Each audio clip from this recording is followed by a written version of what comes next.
함께 읽어보도록 합니다. 1장 2절 여호와께서 비로소 호세아로 말씀하시니라. 여호와께서 호세아에게 이르시되 너는 가서 음란한 아내를 취하여 음란한 자식을 낳으라. 이 나라가 여호와를 떠나 크게 행음함이니라. 아멘. 호세아서, 이제 우리가 소선지서, 이렇게 12개라고 하는 소선지서의 내용들을 함께 배웁니다. 선지서는 크게 이렇게 대선지서라고 하는 분량이 많기 때문에 대라고 붙이는 거고, 또 분량이 좀 작은 형태로 나눠져 있는 소선지서 12개를 배웁니다. 크게는 시간적으로는 바벨론 포로 586년, 또 그 다음에 722년은 북이스라엘이 아수르에게 또 이렇게 포로로 잡혀갑니다. 그래서 큰 연도로는 9세기, 8세기, 기원전 700년, 800년 언저리에 북이스라엘이 멸망하는 이제 이러한 722년을 전후로 해서 선지자들이 경고하고 또 책망하는 이제 이러한 내용들이 소개가 됩니다. 또 586년 남유다가 멸망하기 전후로 이제 많은 선지자들이 또 경고하고 책망하는 또 그런 내용들이 나옵니다. 그리고 포로로 잡혀가서 그 시기 동안에 500년 이후에 또 활동들이 소개가 되고요. 포로에서 돌아오는 이제 537년에 이스라엘 백성들이 포로에서 돌아옵니다. 그리고 이제 그 돌아와서 성전을 제2의 또 이러한 무너진 성전들을 회복하면서 학계, 스가라, 말라기 이렇게 해서 새로운 성전을 짓자라고 하면서 이렇게 소선지서의 끝부분을 이렇게 또 소개를 합니다. 이렇게 크게 시간을 중심으로 해서 또 포로 전후 이렇게 볼 수가 있고, 또 분량으로 보아서 또 이렇게 대선지서, 소선지서로 또 이렇게 나누어 볼 수가 있습니다. 그 중에 이제 우리가 소선지서 호세아서를 함께 또 배웁니다. 이 호세아서는 다니엘서는 해석하기가 굉장히 어려운 구약의 종말론적 예언의 이러한 내용을 많이 담고 있기 때문에 이런 숫자, 사건, 이런 어떤 여러 가지 인물들, 이것을 해석하는데 굉장히 어렵습니다. 어려운 성경이다라고 이렇게 표현할 수 있다라면, 호세아서는 굉장히 당혹스러운, 이걸 어떻게 해석해야 될 것인가에 대한 난감한 좀 이러한 그 성도들이 당혹감을 이렇게 겪는 그러한 성경에 해당이 됩니다. 그 내용은 사실 그렇게 많이 어렵진 않은데, 선지자 호세아와 창녀인 고멜이라고 하는 이 부인과의 이러한 결혼 문제, 그리고는 이제 이 창녀의 이러한 그 부인의 이 음란한 모습을 빗대어서 이스라엘 백성들의 죄를 책망하는 것이. 그러니까 이제 후반부에는 이스라엘 백성들이 창녀와 같다, 간음한 여자와 같다, 하나님을 버린 다른 신을 섬기는 그러한 간음한 여인 같다라고 이렇게 책망을 합니다. 그 책망의 내용은 오히려 쉽게 우리가 읽어낼 수 있습니다. 근데 문제는 어떻게 선지자가 창녀와 결혼할 수가 있을까? 하나님이 어떻게 창녀와 결혼하라라고 이렇게 요구하고 명령하실 수 있을까? 이제 이거 자체가 굉장히 성도들에게 당혹감을 주게 되고, 이러한 비윤리적인 이러한 그 구조와 내용을 갖고 있는 이러한 틀을 과연 오늘 우리 시대에 윤리적으로 과연 이걸 어떻게 우리 성도들의 성화와 또 신앙의 원리로 적용해낼 수 있을 것인가? 이 부분에 있어서 이제 굉장히 어려움을 겪습니다. 그러다 보니까 아주 극단적인 그러한 그 해석들이 나오기 시작하죠. 하나님은 창녀랑 결혼을 하라고 명령해도 된다. 하나님은 악을 행하라라고 막 명을 해도 괜찮다. 이제 이런 식의, 우리가 항상 섭리 안에서도 죄와 관련해서 우리가 조심스럽게 해석해야 되는 게, 하나님이 그 죄를 만드셨다 이러면은 악한 신이 돼 버립니다. 그렇다고 하나님이 죄를 모른다 이런 무능력한 신이 되는 것이고, 그렇기 때문에 성경을 자세히 배우는 게 이렇게 중요한 겁니다. 하나님을 우리가 어떻게 이해해야 되는가? 성경에서 하나님이 죄와 관련해서 하나님은 어떤 그러한 방식으로 그 죄를 하나님이 다스리고 통치하시는가? 이거를 성경을 통해서 배우지 아니하면, 이걸 무슨 뭐 자기가 환상 중에 무슨 꿈 중에 이런 하나님과의 죄와의 이 미묘하고 이 어려운 관계를 자기가 무슨 환상 속에서 그거를 다 알아낼 수가 있냔 말이에요. 그렇기 때문에 체험신앙이 위험하다라는 겁니다. 신비주의적인 신앙들은 이러한 신비로움들을 설명해낼 수가 없는 거예요. 이거를 그림으로 이렇게 만화로 성경을 이렇게 소개한다? 이 불가능한 겁니다. 성경을 통해서 차근차근 그 논리와 문맥을 따라서 설명해주고 설득시켜주고 이해시켜주는 이러한 논리적인 이러한 설득을 부지런히 교리적인 설득을 해가주지 않냐면 그림 몇 장 보고 이 하나님과 죄와의 이 깊은 관계들을 어떻게 설명해낼 수 있을 것입니까? 하나님은 악한 신도 아니면서도 그럼에도 하나님은 그 모든 죄를 통치하신다라고 하는 이 신비로운 관계들을 어떻게 설명할 거냔 말이에요. 삼위일체는 한 분 하나님이신데 삼위가 계셔요. 이거를 수학적으로도 표현할 수가 없고 도표로도 표현할 수도 없고 도형으로도 표현할 수가 없습니다. 근데 어떻게 성경을 만화와 그림으로 이렇게 표현할 수 있겠느냐라는 거예요. 불가능한 겁니다. 언어로밖에 표현이 안 되는 거예요. 그런 것처럼 또 다른 난제는 이런 부당한 명령, 오늘 우리의 윤리의 관점으로 보았을 때에 이러한 윤리적으로 부당한 이러한 그 명령들을 어떻게 우리가 접근하고 그거를 풀어내야 될 것인가. 이거를 하나님이 장녀랑 결혼했다라고 이렇게 말을 하게 되면 이제 심각해지는 겁니다. 하나님 악한 신이 되는 거예요. 이게 모든 주제가 비슷합니다. 이렇게. 그래서 우리 장로교 교리는 이 양극단을 밀어내면서 성경의 그 균형을 잡는 아주 그 절묘한 그 신에 대한 올바른 이해와 가르침들을 소개해낸다라는 것이에요. 그 이제 우리가 호세아에서 만나는 것은 여호와에 대한 지식, 여호와께로 돌아오라 이렇게 호소합니다. 4장 6장에 가서 하나님을 떠난 백성들아 여호와께 돌아오라. 오늘날도 우리가 그렇게 많이 말할 수 있어요. 하나님께로 돌아와야 됩니다. 많은 교회가 거기까지 말할 수 있습니다. 근데 그 다음을 말하는 게 틀리다라는 거예요. 어떻게 해야 하나님께로 돌아가는가? 이제 거기서부터 달라지는 거예요. 그래서 어떤 교회들은 환상과 꿈을 꾸고 막 방언을 하고 떼굴떼굴 굴르고 이상한 소리를 하고 또 아니면 어떤 사회정의나 인권이라든 정치적인 어떤 이러한 사회 정치의 복지국가를 마치 이루는 것이 교회의 그러한 목적인 것처럼, 그러나 그렇게 하나님께로 돌아가는 게 아닌 것입니다. 4장 6장에 하나님을 아는 지식으로 돌아와라 이렇게 말합니다. 여호와께 돌아오라 이렇게 표현하면서 하나님을 아는 지식으로 돌아오라. 거꾸로 말하면 너희가 하나님을 버렸다 이렇게 말하는 것을 다음 또 이어서 너희가 여호와의 율법과 하나님의 말씀을 버렸다 이렇게 표현합니다. 그렇기 때문에 하나님께로 돌아온다라는 것은 성도들이 성경에 무지하지 않는 것, 성경의 지식을 내 것으로 삼는 것, 성경의 지식을 사랑하는 것, 그 성경의 가르침들을 사모하고 그 하나님의 말씀을 즐거워하고 그 말씀을 따라 세워져 가려고 하는 것, 그게 하나님께로 돌아오는 것이다. 호세아서는 접근하기가 처음은 굉장히 난해하지만 실제적 결론은 우리 장로교의 가장 우리가 강조하는 하나님의 말씀 중심, 오직 성경, 이게 가장 많이 들어있는 표현이 호세아서입니다. 하나님을 아는 지식으로 돌아오라. 하나님을 아는 지식이 없으면 그건 불신앙이다.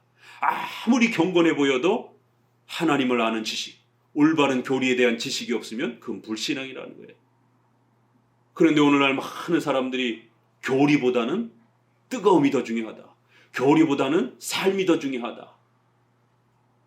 특별히 이런 개혁주의를 좋아한다고 하는 사람들 안에도 교리 싸움은 너무 딱딱해. 교리 싸움은 너무 차가워.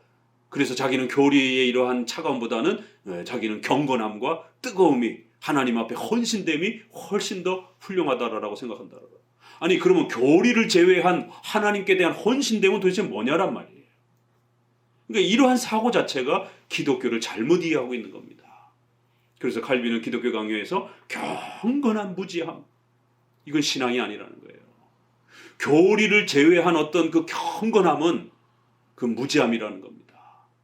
그건 곧 불신앙이라는 거예요. 만약에 그런 식의 기독교라면 도르트 신조에서 알미니안주의자들과 우리와의 싸움, 도르트 신조에서 개혁파의 싸움이 예정 예지와 예지 예정과 그게 도대체 뭔 차이입니까? 잘 이해도 안 되고 뭘 그렇게 대단하다라고 다 같이 이렇게 프로테스탄트 또 알미니안주의도 엄청나게 개혁을 부르짖었습니다. 로마 가톨릭을 개혁해야 된다라고. 뭔 차이가 있냔 말이에요. 그러니까 교리 논쟁이라고 하는 것 자체를 무조건 싫어해서는 안 되는 겁니다. 왜요? 기독교 2000년 역사들은 항상 이단과의 싸움이었습니다. 교리 논쟁사라는 거예요. 물론 그 교리 논쟁 안에는 조금 더 좀 성경을 벗어난 지나친 그러한 스콜라적 논쟁이 분명히 있습니다. 그거는 로마 카톨릭 안에 바늘 끝에 천사가 몇 명 올라갈 것인가 이런 걸 가지고 신학교 교수들이 싸우고 있는 거예요. 이신칭의를 갖고 싸운다라면 그는 우리가 죽을 때까지 싸워야 됩니다. 교리 논쟁을 해야 됩니다.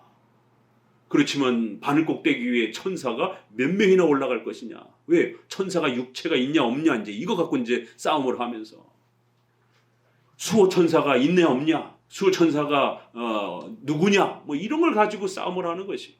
이 성경에 없는 그러한 교리를 갖고 싸우는 거는 그거는 잘못된 논쟁이죠. 허무한 논쟁이죠. 그러나 성경이 우리에게 명백하게 가르치고 있는 이 교리를 지키기 위해서 잘못 말하는 사람들에게 책망하고 또 그거를 파괴하는 자들과 싸우는 것은 그거는 목회자와 신학자가 반드시 해야 되고 또 우리 성도들도 각자의 삶의 신앙의 자리에서 이단에게 휘말리거나 속지 않도록 하기 위하여 부단히 교리적인 그러한 확고함을 세워가야 됩니다. 신약 성경들을 보세요. 그러한 어리석음과 무분별함 속에서 잘 분별하라.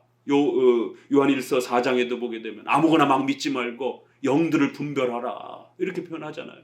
그리고 잘못 말하는 자들을 가려내고 떠나라라라고. 요한 2서 3서에서는 예수 그리스도께서 육체로 오신 것을 부정하는 이 신성과 인성에 대한 이 문제, 이걸 잘못 말하는 자들을 한두 번 훈계하고 그래도 듣지 않는다라면 그들을 인사도 하지 말라, 문도 열어주지 말라라고. 여호 증인에게 많이 써먹었던 옛날에 그런 구절들이잖아요. 이거 그리스도의 인성과 신성에 대한 문제, 이성 1인격에 대한 문제란 말이에요. 이성 1인격을 정립하기 위하여 종교개혁 시대 때 500년 동안 논쟁을 했습니다. 그럼 이게 허무한 논쟁입니까? 교리 논쟁은 쓸데없는 논쟁입니까? 교리 논쟁을 했기 때문에 성경의 올바른 그러한 신앙의 교리들을 지금까지 우리가 지키고 있는 겁니다. 호세아서는 이렇게 올바른 교리로 돌아와라. 하나님을 아는 지식으로 돌아와라. 하나님에 대한 올바른 교리로 돌아와라. 그러기 위해서는 잘못된 교리를 가르쳤던 자들을 철저히 배격하고 거짓 선지자와 거짓 목회자들을 걸러내고 그렇게 유혹했던 그런 많은 사꾼 목회자들을 선지자들을 멀리하고 올바른 가르침을 가르치는 선지자와 종교 지도자들의 말씀을 귀 기울이고 그 하나님을 아는 지식을 소유하고 그리고 하나님께로 돌아와야 된다라고 이렇게 결론을 맺습니다. 이게 호세아의 결론이에요. 오직 성경으로 돌아와야 된다. 그게 기독교고 그게 신앙이다. 근데 이제 문제는 난제가 그걸 가르치기 위해서 창녀와 결혼하라라고 하는 이러한 비윤리적 명령을 우리가 어떻게 해결할 것인가. 그랬을 때 극단은 하나님이 창녀랑 결혼하라라고 한다. 또 한쪽에서는 이것은 그냥 실제적인 그런 부분보다는 그냥 하나의 소설과 같은 그러한 이런 그 이야기다. 이렇게 또 이 내용 자체를 부정해 버리려고 하는 이제 이러한 양극단이 있습니다. 자유주의라고 하는 성경을 하나님의 말씀으로 믿지 않는 소위 자유주의자들, 현대 신학을 주장하는 사람들은 이 호세아서를 어떻게 주장하겠습니까? 당연히 이거 하나님 말씀 아니라고 주장을 하는 거예요. 어떻게 이런 비윤리적인 이런 내용이 성경에 있을 수 있느냐? 이런 건 빼야 된다라는 거예요.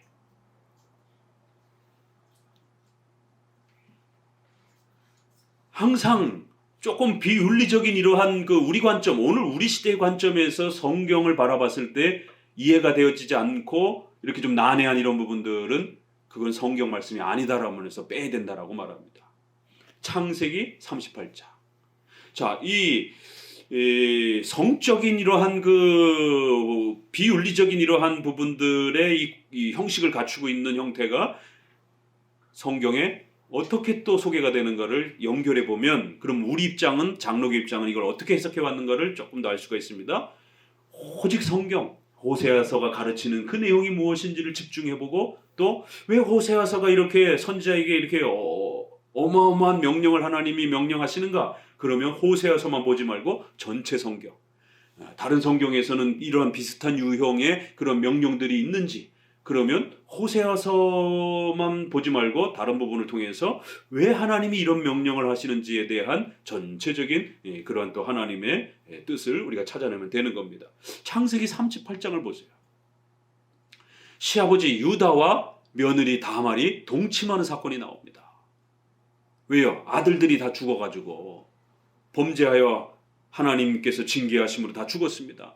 막내 아이만 남겨놓고, 그러다 보니까 막내까지 죽을까봐 막내를 숨기고 며느리를 쫓아버린 것이 처가 자기네 집으로. 그러니 남자 집안에 대가 끊길 거를 염려해서 다말이 몰래 시아버지가 이렇게 술 기운에 있는 것을 동침을 합니다. 참 이거 비윤리적인 거죠. 그러니까 자유주의자들은 어떻게 성경이라고 하는 것에 이런 이야기가 있을 수 있냐, 이거는 잘못 들어온 거다, 이건 성경이 아니다, 빼버리는 거예요.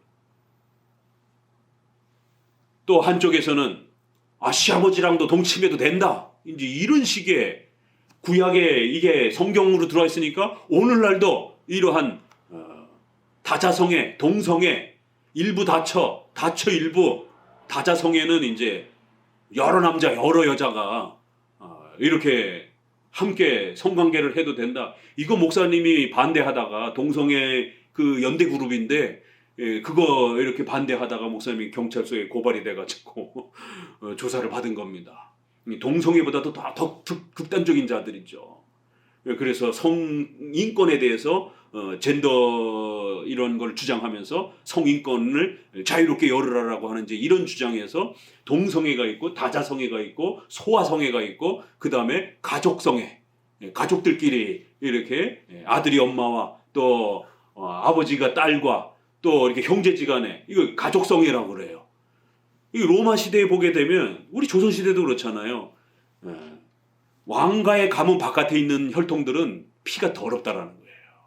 그러니까 왕가의 혈통으로만 왕손들은 유지가 돼야 된다라고 하는. 그래서 로마 시대의 그 후손들은 이러한 그 질병, 소위 말해서 유전적 병, 가족들끼리 자꾸만 그 결혼을 하고 이러다 보니까 유전적 질병이 굉장히 많아가지고 일찍 죽고 기형아도 많고, 이런 일들이 2000년 전에 로마 시대 때도 있는 그 기록들이 나옵니다. 그래서 가족 간에 결혼을 하게 되면 유전적인 이러한 부분에 심각한 질병이 생길 수 있다라고 하는 역사적 사실들이 또 그렇게 증명이 되기도 하고, 우리 조선시대도 그렇게 다 왕가의 가문들은 왕가끼리만 이렇게 결혼을 하려고 하는, 신라시대 성골, 진골 뭐 이렇게 하고 피가 다른 것처럼 이렇게, 그래서 성골은 이렇게 뭐 더 위대한 것처럼, 그러니까 이러한 부분들의 이 성적인 이런 부분들이 아주 난잡한 이러한 부분들이 있는데, 이걸 우리가 잘 정리해 봐야 됩니다. 그래서 창세기에서 시아버지와 며느리의 이 동침 사건의 이 부분들을 과연 그거를 보편적인 도덕법으로 하나님이 명령하신 것인가? 그러면 오늘날도 적용이 돼야 돼요. 왜요? 성경은 영원한 법으로 적용이 되기 때문에. 그렇지만 이제 우리가 항상 율법론을 볼 때 구약의 제사의식이 율법 제사의식 형태로 구축되어 있었고, 예수님이 오심으로 인해서 그 모든 율법이 완성되어서 히브리서에 보게 되면 구약의 모든 제사의식과 특별히 형벌제도와 관련되어 있는 특수한 그러한 율법적 임시명령들은 중단되었다라고 이렇게 우리가 율법을 이해합니다. 바로 여기에서 우리 장로교가 율법을, 구약의 이러한 특별히 율법에 대한 부분들을 이해하는 구조가 다르다라는 거예요. 장로교만 이렇게 이해합니다. 안식교인들, 몰몬교인들 구약을 문자 그대로 따라하려고 해요. 세대주의자들도. 이게 다 극단적 문자주의자들입니다. 그래서 몰몬교도 구약 봐라, 일부 다처를 주장하고 있지 않느냐, 솔로몬도 왕비가 많지 않느냐, 다윗도 많지 않느냐, 야곱도 많지 않느냐, 그러니까 그건 보편 명령이다, 영원한 명령이다, 이렇게 몰몬교나 이런 세대주의 계열이 이렇게 해석하는 겁니다. 이러한 형태들은 구약의 이러한 율법의 임시성을 이해하지 못하고 돌로 때려 죽이는 이런 것부터 시작해가지고 형벌제도, 또 결혼제도, 또 제사의식 이런 부분들을 통째로 그냥 적용하려고 하는 거예요. 이러면 큰일 납니다. 호세아서에 이러한 창녀랑 결혼해라 이런 명령들도 그냥 성경에 기록되어 있으면, 문자로 기록되어 있으면 무조건 반복하고 따라하려고 하는 거예요. 앵무새처럼. 이건 굉장히 위험하고 오늘 우리 시대의 관점에서 보게 되면 간통죄와 또 여러 가지 비윤리적인 실정법을, 현행법을 어기게 되는 이런 엄청난 또 문제들이 발생이 됩니다. 그러다 보니까 자유주의자들은 거추장스럽고 난해하고 이런 부분들은 싹 빼는 거예요. 그건 성경이 아니다. 그건 잘못 들어간 거다. 그러니까 그건 빼고 우리 시대에 맞게. 근데 이제 문제는 그런 것뿐만 아니라 성경에 엄청난 기적들, 천사가 18만 5천 명을 죽이는 것, 홍해 바다를 가르는 것, 만나가 하늘에서 막 떨어지는 것, 이런 것도 이거 말이 안 된다. 이것도 다 가짜다. 이런 식의 이제 성경을 난도질하는 것이에요. 그저 성경에서 착하게 살아라, 사랑을 베풀며 살아라, 이런 정도만 성경이다. 뭐 이제 이런 식으로 그것도 교훈적인 이런 좋은 이야기 정도다. 이렇게만 주장을 합니다. 자, 그러나 우리 장로교는 율법에 대한 독특한 올바른 이해가 있었고, 그 율법은 세 가지 용법, 1사용, 2사용, 3사용 이렇게 해서 우리의 죄를 정죄하는 기능이 있고, 또 불신자들 마음속에도 양심 속에 스며들어 있어서 십계명이 최소한의 범죄를 억제하는, 살인하지 못하게 하는 그러한 양심법으로도 또 율법은 사용되기도 하고, 마지막 우리 신자들에게는 성화의 규범으로도 사용된다는 거예요. 성경은. 그렇지만 성경은 기록하는 형식이 예수님 오기 전과 후가 이렇게, 구약은 임시적인 제사법을 사용하고 임시적인 사회적 형벌을 사용하는 부분이 있고, 또 임시적인 결혼 제도를 사용하는 이러한 아주 특수한 이러한 몇 가지 임시적 제도들이 많이 있습니다. 그래서 그건 히브리서에 있는 말씀처럼 구약의 그 모든 임시적 제도적 제사법과 관련된 이러한 내용들은 예수님이 오심으로 중단되었다. 개혁할 때까지만 맡겨둔 것이다 라고 하는 이러한 구장의 말씀을 따라서 그것은 중단되었고, 그 안에 담긴 교훈적이고 보편적인 그 의미만을 오늘 우리 시대에 적용하면 된다. 문자를 적용하는 게 아니라 그 기록이 가르치려고 했던 중요한 교훈을 찾아서 보편적으로 적용하면 된다라는 것이, 이것이 우리 장로교의 원리입니다. 그래서 성경은 문자적으로 영원히 보편적으로 적용할 수 있는 부분이 있습니다. 살인하지 말라, 사랑하라, 남을 도와주라, 이런 거는 문자적으로 그대로 적용하면 됩니다.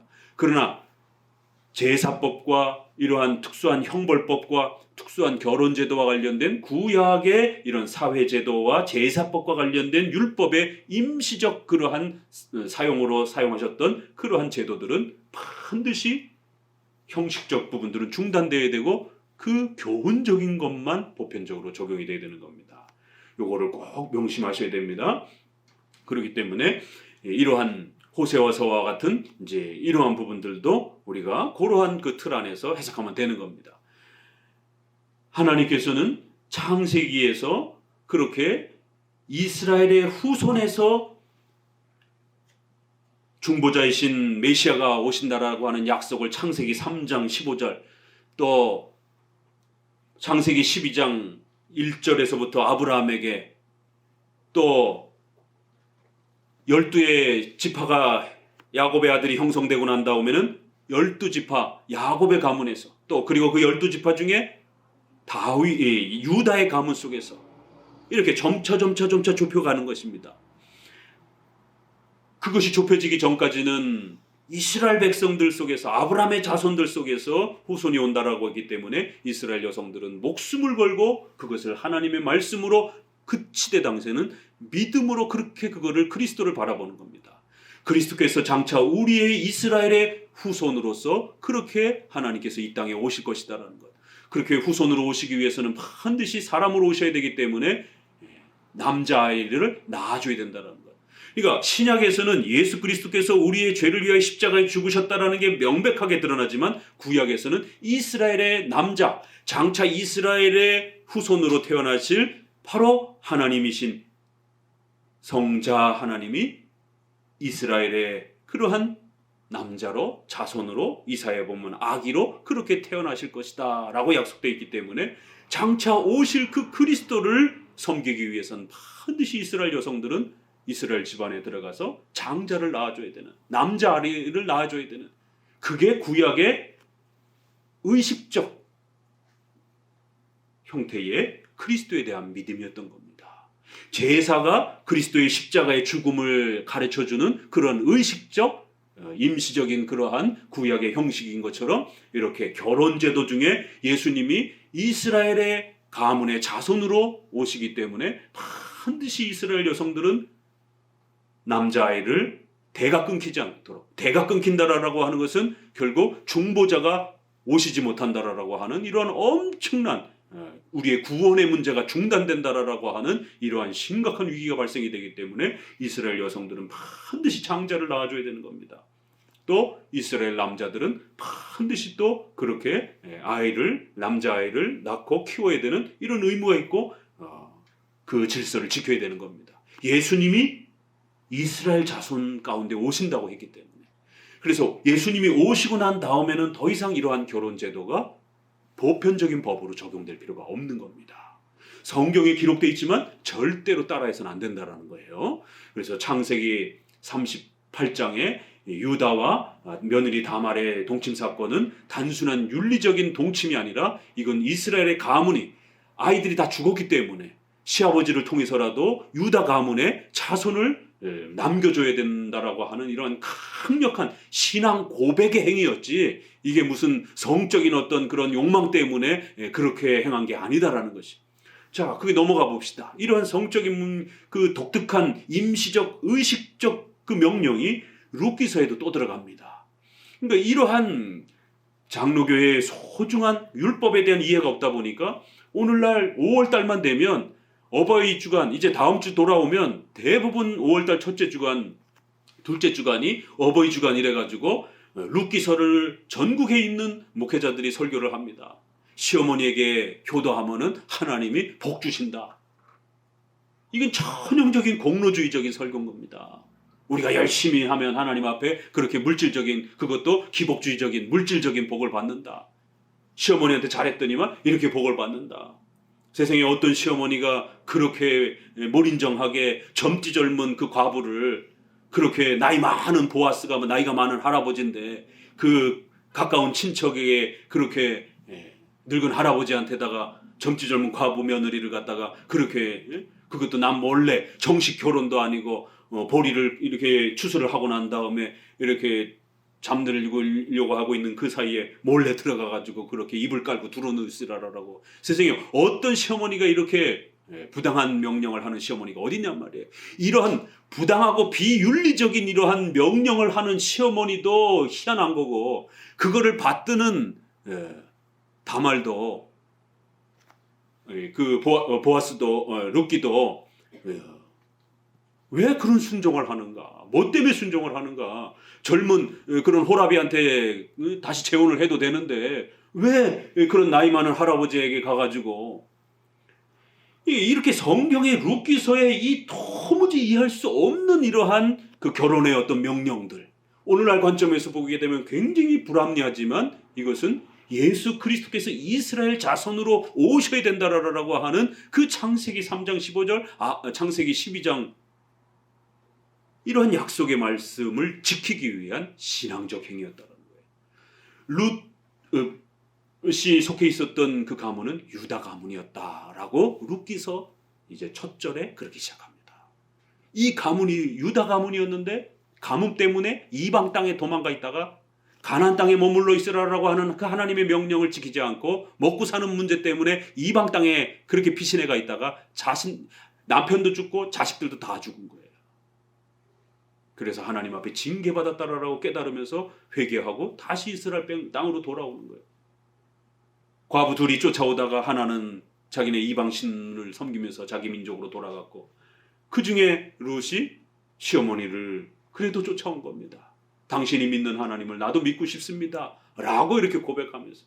그래서 마태복음 1장에 보게 되면 다말과 룻과 기생 라합과 이방인 여인 둘이 들어옵니다. 둘은 유대 가문 이스라엘의 또 여성들이기도 하고, 특별히 여성들이 4명이 들어옵니다.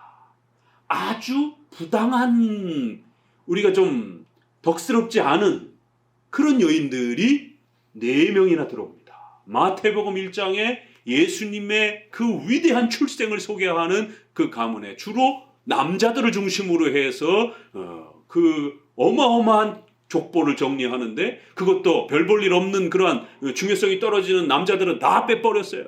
아주 중요한 그 남자들, 가문을 대표하는 그러한 남자들을 아브라함으로부터 시작해서 이제 요셉까지 쫙 정리해주는 그 몇 안 되는 그 족보의 대표성을 띠는 그 족보에 여성이 4명이 들어오고, 거기에 이방 여인이 2이고, 또 둘은 좀 덕스럽지도 못한, 거기에 또 기생까지도 들어오는, 이런 우리가 보았을 때는 이해하기가 참 어려운, 난해한 이런 내용이 들어옵니다. 그러니까 성경은 호세아뿐만 아니라 어떤 목적 때문에 이렇게 구약에는 특별한 결혼 제도와 특별한 어떤 임시적인 그러한 성을 초월한, 이러한 보편적인 그 순결함을 초월한 그러한 명령을 하나님께서 임시적으로 하고 계신 것이에요.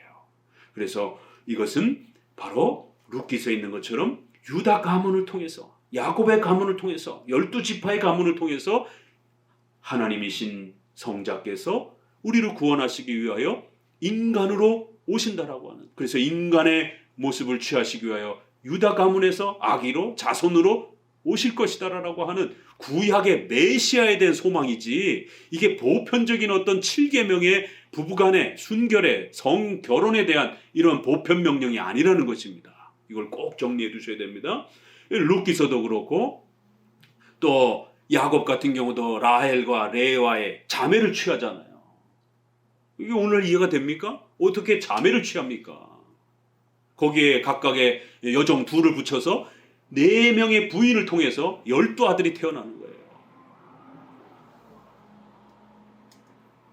도무지 있을 수 없는, 왜냐하면 레위기에서는요, 레위기 18장에 성적 타락에 대한 인류의 부패와 악함들을 쫙 나열합니다. 동성애부터 시작해서 다자성애, 소아성애, 또 그 다음에 수간, 짐승하고 성관계를 하는, 이런 다 때려 죽이라는 거예요. 발견만 되면은 이스라엘 백성들을 하나님 앞에 진노받게 하는 이런 악한 죄악들이라면서, 거기 또 가족성애도 나오고, 그래서 너는 내 어미와 딸을 한꺼번에 취하지 말 것이며, 장모와 딸을 또 함께 취하지 말 것이며, 또 그 내 아내와 언니를, 동생 자매를 함께 취하지 말 것이며, 또 내 또 고모와 또 뭐 이렇게 숙모와 이러한 그 가족 간의 이런 부분을 취하지 말 것이며, 발견되는 즉시 다 때려 죽이라는 것이에요. 거기에도 자매를 함께 취하지 말라라고 하는 레위기의 결혼법이 나옵니다. 그런데 왜 하나님은 야곱에게 자매를 허락하시는가? 그러니까 구약에도 분명히 일부일처, 그 다음에 한 남자와 한 여자가 성을 통해서 결혼하는 것, 그리고 결혼 전에는 절대로 동거하면 안 된다라는 것, 성이 연합되면 안 된다라는 것, 반드시 성은 결혼을 통해서 연합돼야 된다라는 것, 그게 하나님의 축복이라는 것. 이게 이제 말라기서에 아주 멋있게, 하나님은 영이 많은 영들을 지으실 수 있을지라도 너에게 한 여자의 영만 창조해서 너의 아내로 주었다라는 거예요. 그렇기 때문에 내가 어려서 취한 내 아내를 학대하거나 버리지 말라라는 것이죠. 그건 하나님이 싫어하시는 것이다.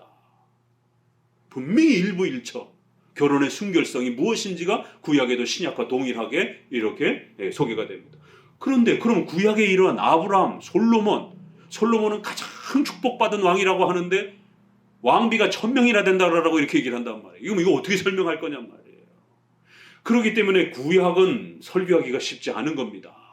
이거 잘못 설교했다가 문자적으로 그대로 설교했다가는 오늘 우리 시대의 보편 기독교 윤리가 망가지게 되고, 또 이거를 말 안 하자니 성경의 엄청난 부분들이 침묵되게 되어지게 되고, 그러니까 막 갈팡질팡하는 거예요. 이걸 성도 혼자서 해결할 수도 없는 거고, 당장 호세아서의 이 창녀랑 결혼하라는 거를 어떻게 이거를 적용할 겁니까? 하나님이 창녀랑도 결혼하라고 그러시네. 그럼 나 창녀촌에 가가지고 마음껏 성적인 거 이렇게 즐겨도 되나 보지? 이런 큰일 나는 겁니다. 이건 특수명령이고 임시명령이지, 이건 절대로 따라해서는 안 되는 그런 명령인 겁니다. 라헬과 레아에게 주셨던 두 아내를 함께 취하라라고 했던 것은 야곱에게 하나님이 꿈속에서 나타나셔서 그 양들을 취하는데, 점박이 양을 야곱에게 주시고 깨끗한 거는 삼촌에게 이렇게 돌아가게 하는, 그래서 하나님의 신비로운 섭리의 인도하심 속에 그 양들이, 염소가 새끼를 베는 것마다 전부 다 튼실한 것들은 점박이가 있는 것만. 처음에 삼촌하고 그렇게, 왜냐면 점박이 있고 이런 게 좀 그 시대에는 부실한 걸로 이렇게 좀 더 이렇게 문화적으로 갖축 그런 습관이었는데, 그러니까 이 야가 빠진 삼촌이 건실한 거, 흰 거, 까만 거는 내 거고 그 중에 간혹 얼룩덜룩한 거 나오면 그 네 거 해라, 이런 겁니다. 보편적으로는 까맣고 하얀 게 많이 나오니까. 점박이는 이제 혼합종이잖아요. 그러니 그걸 약속을 해서 받았는데 야곱이 재산이 늘어나질 않는 거죠, 정상적으로 하면.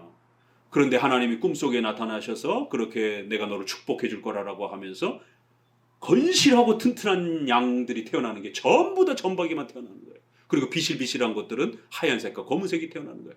그래서 이렇게 야곱의 재산과 결혼에는 하나님이 특수하게 개입하신, 야곱이 형과 다툼 속에서 이렇게 이삭과 에서와 싸우다가 결국에는 형 흉내내다가 그것이 발각이 됐고 그래서 도망을 가잖아요.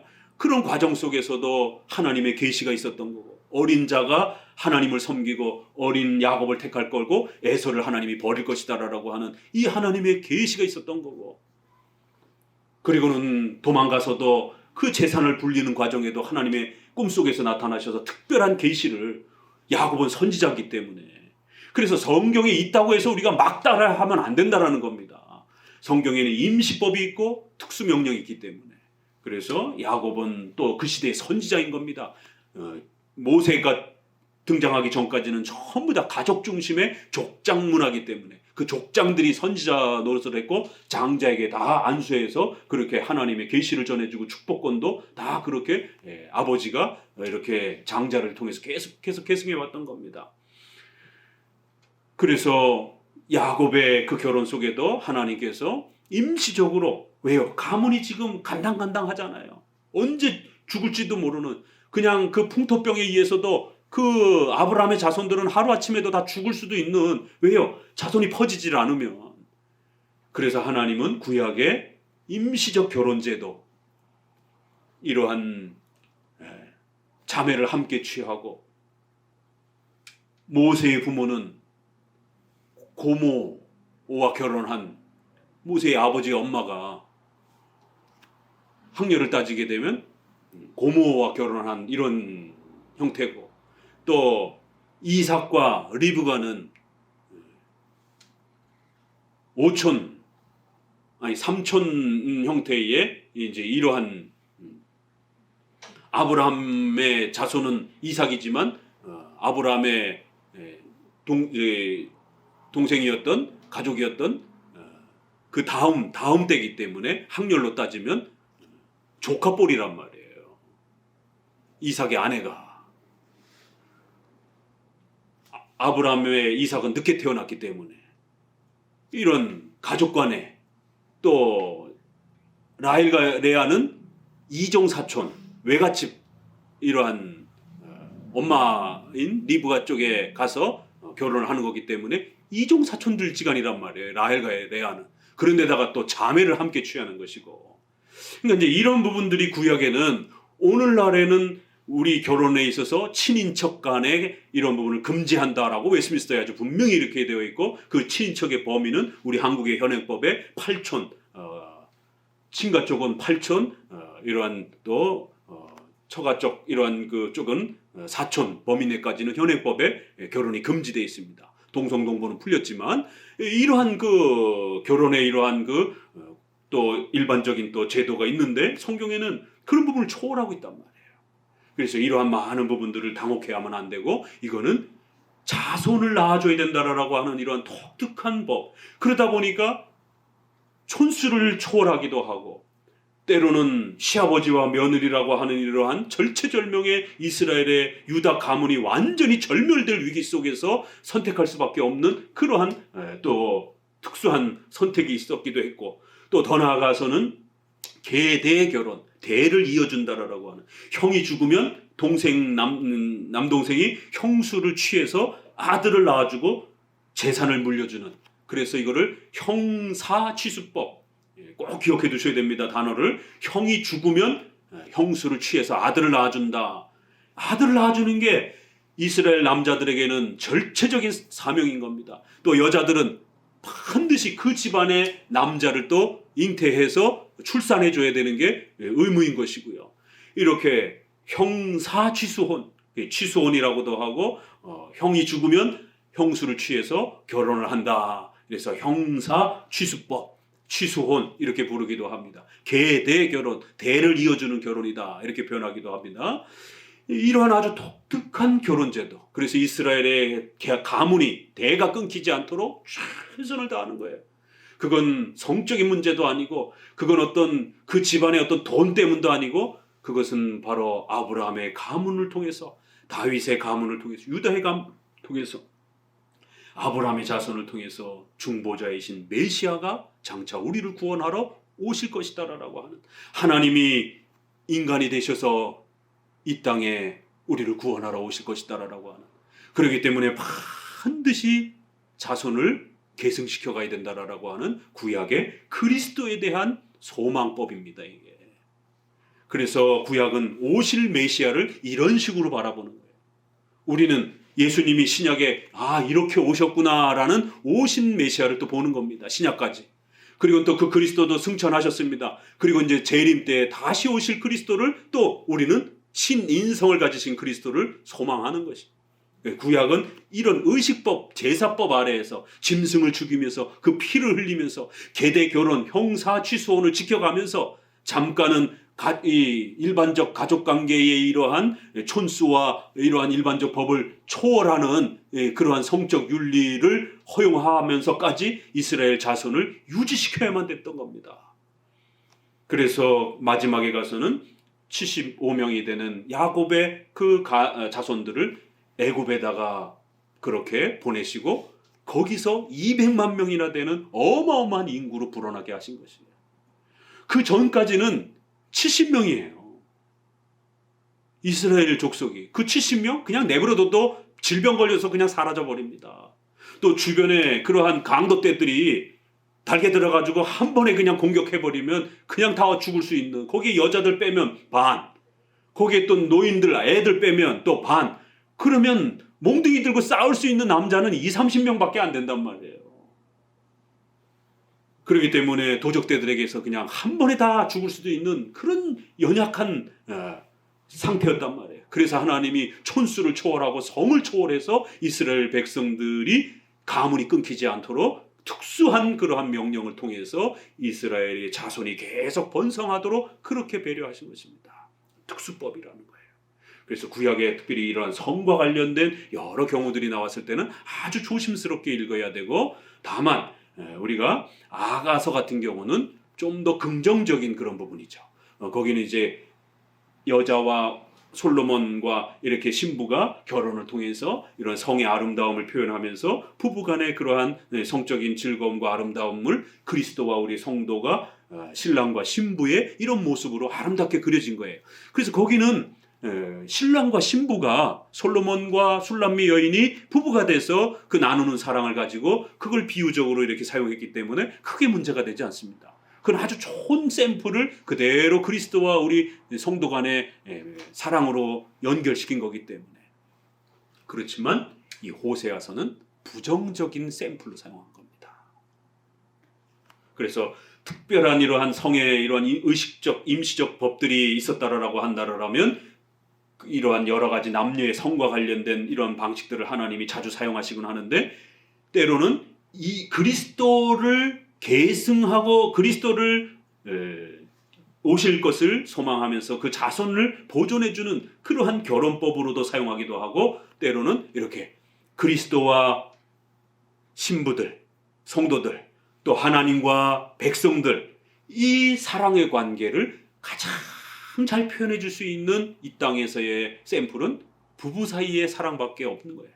부모 자식 간의 사랑도 성경에서 많이 사용합니다. 우리가 하나님의 자녀요 백성이다라고 이렇게 표현하다 보니까 부모 자식 간의 사랑으로도 그렇게 많이 표현하는데, 상당히 또 많은 분량이 부부 간의 사랑을 하나님과 이스라엘 백성들의 사랑, 또 그리스도와 성도들의 이러한 사랑을 신랑과 신부의 그런 비유로서 이런 성의 이런 아름다움을, 부부 간의 이러한 연합되고 하나 되는 아름다움을 하나님과 성도들, 그리스도와 성도들 간의 그러한 신비로운 믿음과 사랑의 모습으로 부부를 샘플로 사용하셔서 그렇게 또 가르치기도 한다는 거예요.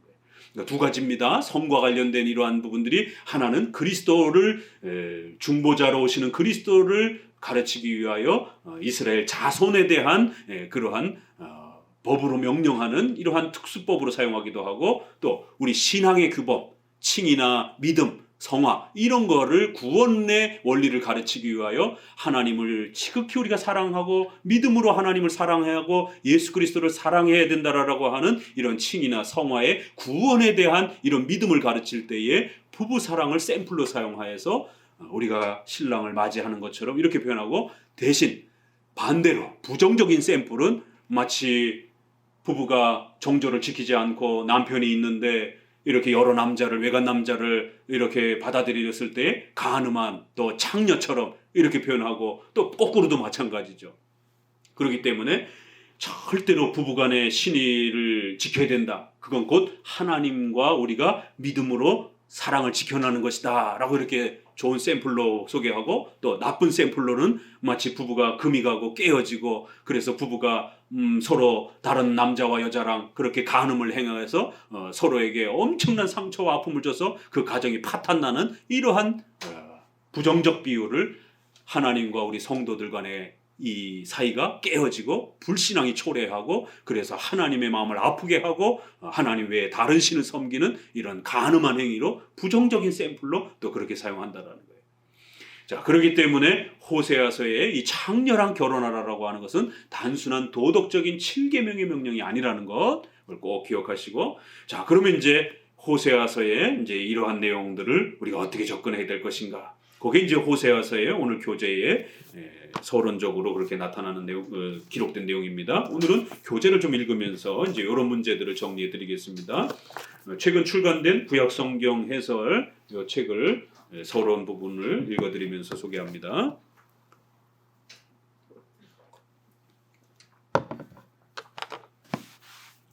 저자는 호세아고, 기록 연대는 대략 한 BC 780년에서 보기도 하고 750년에서 이렇게 보기도 하고요. 왜냐하면 여로보암 2세가 이제 790년 정도부터 통치를 하기 때문에 여로보암 2세에게 주로 많이 책망하고 이렇게 훈계하는 그런 장면들이 많이 나옵니다. 북이스라엘의 이런 활동한 모습으로. 핵심 주제 결혼, 하나님의 사랑과 자비, 용서, 돌아오라, 여호와의 지식, 간음, 배신, 이런 단어들이 굉장히 많이 나옵니다. 핵심 내용 같이 한번 읽어보도록 합니다. 호세아서는 내가 내게 장가들어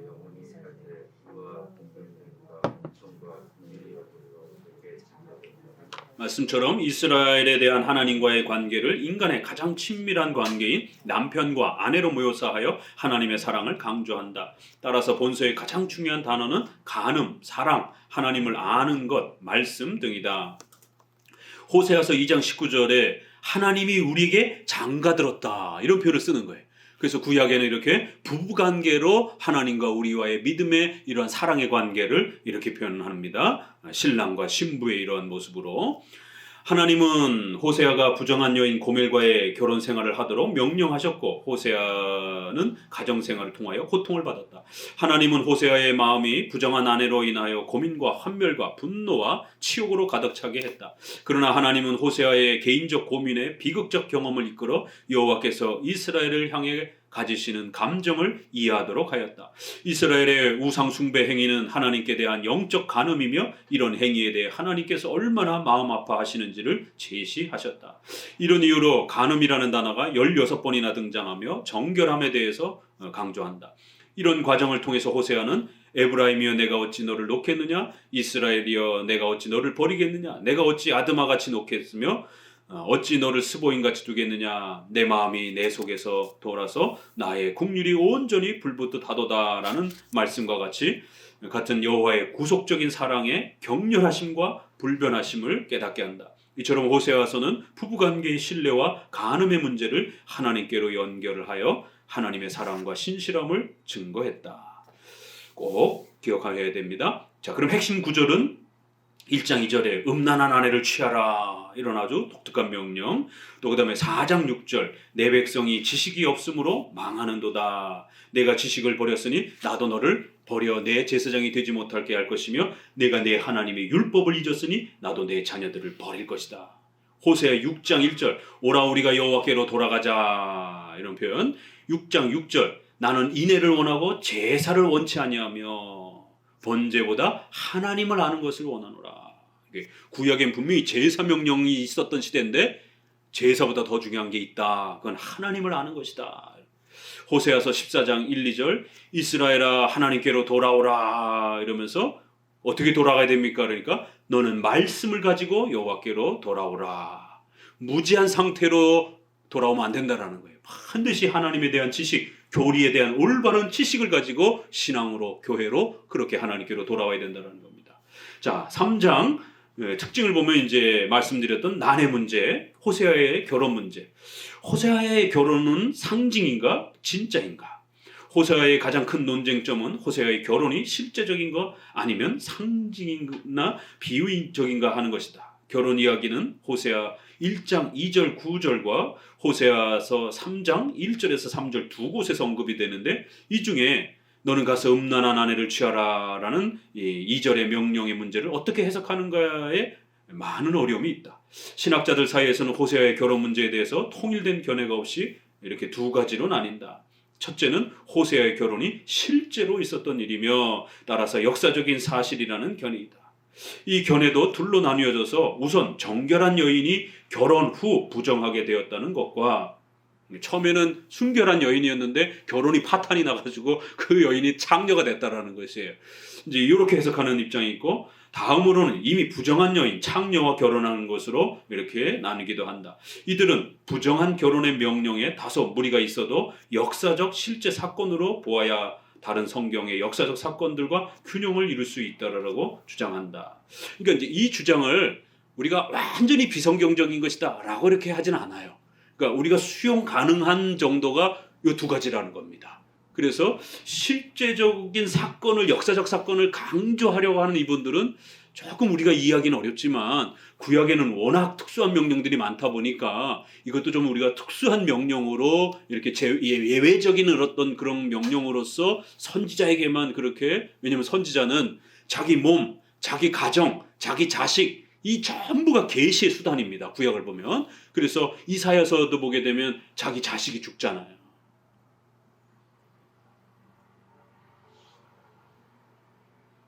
죄송합니다. 에스겔인가?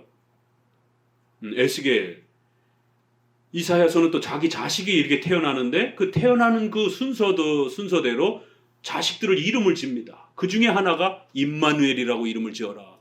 그거 신약에 보게 되면 예수 그리스도 이름이잖아요. 그러니까 이사야의 그 자녀들까지 계시의 수단으로 사용하는 거예요. 또 에스겔은 자기 또 부인이 죽었어요. 그것도 계시의 목적으로 슬퍼하지 말라라는 거예요. 그래서 이스라엘 백성들 가운데 그 죄악된 이스라엘 백성들을 하나님이 치실 때 그 엄청난 모진 고통 앞에 너희가 눈물도 흘려서는 안 된다라고 하는 하나님의 아주 무서운 심판을 선지자가 자기 가정을 모델로 삼아서 그렇게 샘플로 보여주시겠다라는 거예요. 그러니까 이런 선지자들의 삶은 하나님의 계시 수단으로 사용됐기 때문에 실제적인 어떤 명령으로 특수한 어떤 사건이지 않겠느냐, 이렇게 보는 분들도 간혹 있어요. 그러나 주류는 아니에요. 주류 입장은 상징과 비유로 보는 칼빈과 웨스민스터 장로교 입장은 좀 더 상징적으로 보는 것이 훨씬 더 주립니다. 이 결혼은 실제적인 역사적 사실과는 별개로 이스라엘의 음란한 우상 숭배에 대한 질타를 위해 비유나 상징으로 가상의 결혼 생활을 예언한 것이라는 견해다. 이들은 정결함과 모범이 되어야 할 선지자가 부정한 결혼을 하게 되면 말씀 사역에 치명적인 약점을 얻기 때문에 비유적인 내용으로 봐야 한다고 주장한다. 주로 제롬 초대교부 때, 칼빈, 케일, 또 이재영 구약의 아주 유명한 보수주의 학자입니다. 박윤선 목사님 같은 보수주의 학자들이 상징적으로 본다라는 거예요. 만약에 선지자가 창녀랑 결혼했으면 이스라엘의 죄악들을 어떻게 책망하겠냔 말이에요. 너나 잘해라 이제 이렇게 되는 거죠. 너도 개혁을 못하면서 뭘 우리 보고 개혁을 하라래? 이러면 심각해지는 거예요. 에스겔도 보게 되면 저 그발 강가에 바벨론의 포로로 잡혀 있는데 갑자기 막 이스라엘에 가 있어요. 성전을 막 들여다보고 계시를 주실 때 이거 환상이에요.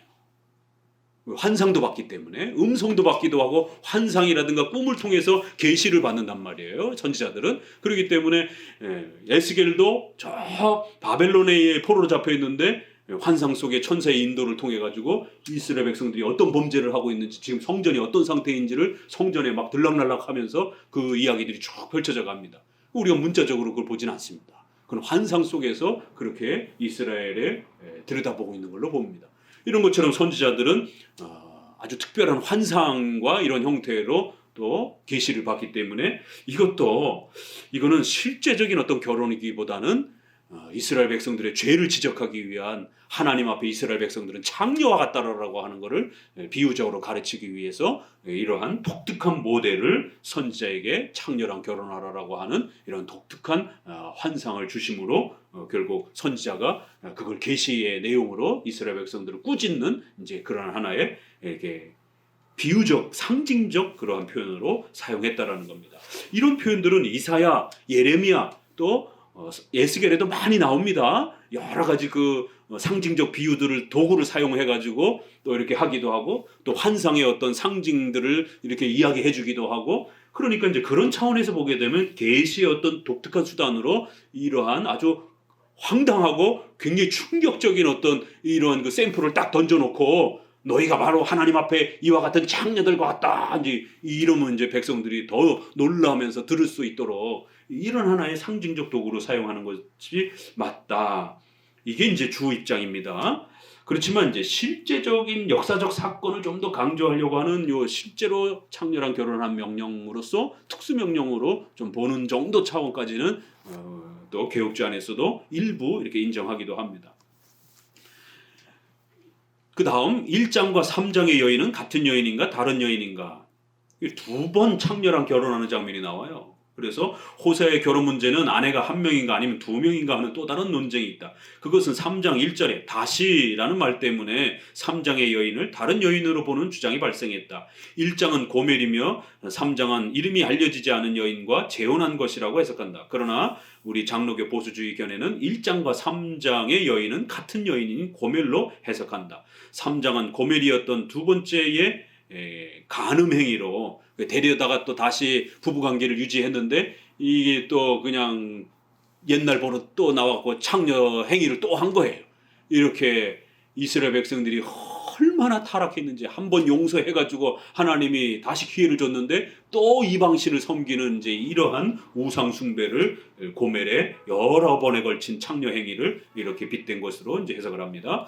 언어적인 특징과 문장 구조. 언어는 마소라 사본이나 영어 역본은 호세아서가 대부분 시로 이렇게 구성되어 있습니다. 우리 한글은 이제 이런 게 번역하면서 좀 사라졌어요. 한글은 일반 평문으로 이렇게 다 번역을 해놨잖아요. 그러나 이제 히브리어를 보게 되면 이게 시편하고 비슷합니다.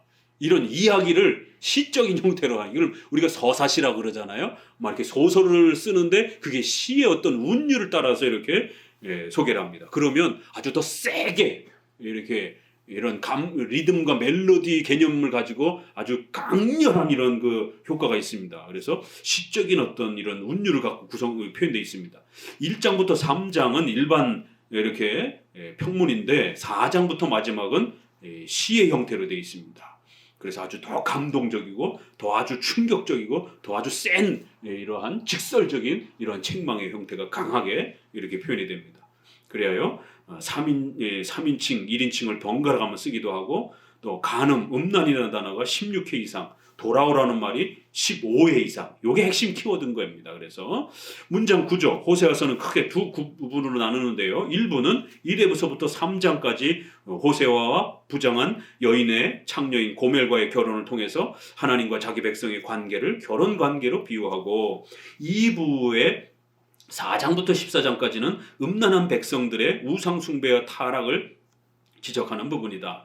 1부는 인간의 결혼 관계를 들어서 이스라엘과 하나님의 관계를 좀 더 역동적이며 실제적으로 드러냈다. 하나님께서는 이스라엘을 얼마나 깊이 사랑하고 있는지를 결혼 관계로 비유하였으며 표현도 직설적이고 실제적이며 생동감 있는 시적 진술로 나타냈다.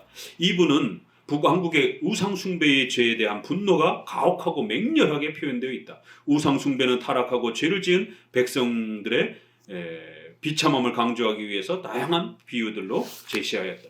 그러니까 오히려 4장부터는요, 이 창녀하고의 결혼에 대한 이야기는 거의 없어져 버려요. 사라져 버려요. 그냥 이스라엘 백성들의 그 우상 숭배에 대해서 아주 혹독하게 책망하는 내용들이 나옵니다. 그러니까 사실은 호세아서는 그 우상 숭배에 대한 책망이 주예요.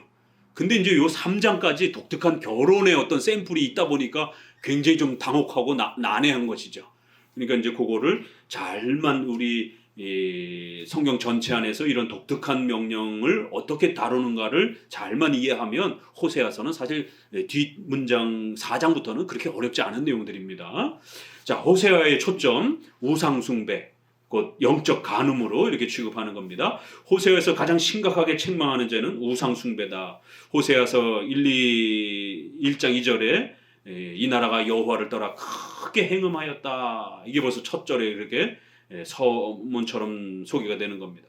후반부인 또 호세아 13장에서도 역시 에브라임이 말하면 사람이 떨었도다 이러면서 저희들이 우상을 부어 만들되라는 말씀까지 계속 이어지고 있다.